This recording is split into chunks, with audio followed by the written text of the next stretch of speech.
Sarandos certainly seems to be laying the groundwork for original films beyond documentaries.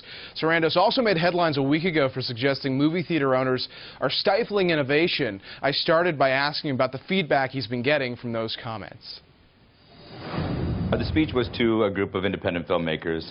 The speech was in praise of television and the fact that partially because of the really innovative distribution models that TV has adopted, that some of the most amazing work in the world is being done on television. And I feel like what's happening is that television is kind of displacing movies in the culture in a way. The way that you sit around and used to talk about movies that you just saw, most people are sitting around talking about Breaking Bad or whatever they're watching on television now.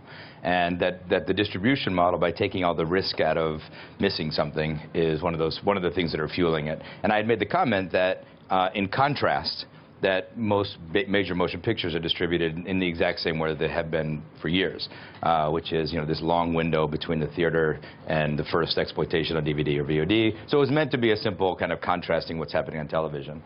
It should be noted that I love going to the movies, and I love the theater. And I wasn't calling for day and date with Netflix. I was just calling to move all the windows up to get closer to what the consumer wants. Because really, our whole drive at Netflix was innovating on behalf of the consumer, getting the consumer closer and closer to what they want. I think there's a better business in giving people what they want than creating artificial distance between the product and the consumer.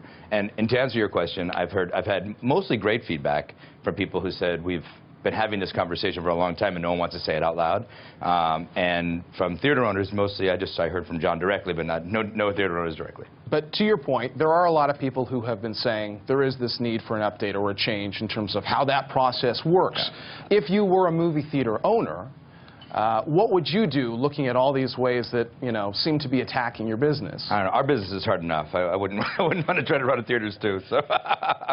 Okay. But the one thing I would do is say, I'd say the overarching one is, if you know what your customers want, and I think everyone kind of universally agrees that earlier access to those movies and other models besides having to get in the car and drive to the theater, particularly since a huge chunk of the population lives nowhere near a theater showing most of these films, that being able to accelerate access to them is going to be in their favor, and figuring out how to monetize that in a way would be helpful.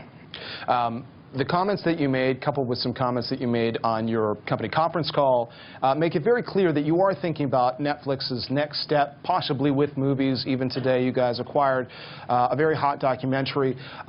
If we think about this possible move by Netflix into, film as we think about it, big films, hypothetically, if you guys were going to make a film that cost, I don't know, $20 million, $100 million, what would be the process? Is this something that you guys would distribute only through Netflix? Is it something you'd want to distribute through the theaters? What if it's, there's some 3D component? I mean, there's all these things that everybody's curious about right now. Well, what I'd said then, and I'm repeating it, is we're keeping our mind wide open in terms of what these projects will look like.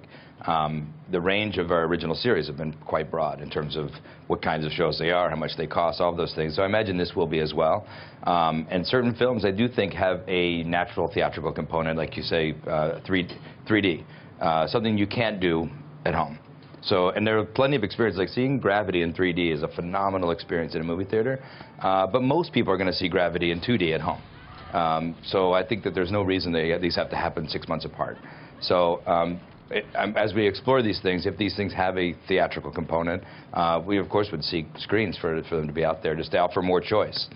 So you guys are actively looking at film projects right now, is that? Yeah, we've been inbounding a lot of projects, yeah. I mean, do you feel like you have found something that might be, your house of cards in a movie version? I'd say we're not at a short list yet. No short list yet. Yeah. But looking, like I said, completely open-minded about the size and scale and scope of what they could be. And as for Netflix plans for original shows for TV, Sarandos said he expects there will be a third season of both House of Cards and Orange is the New Black.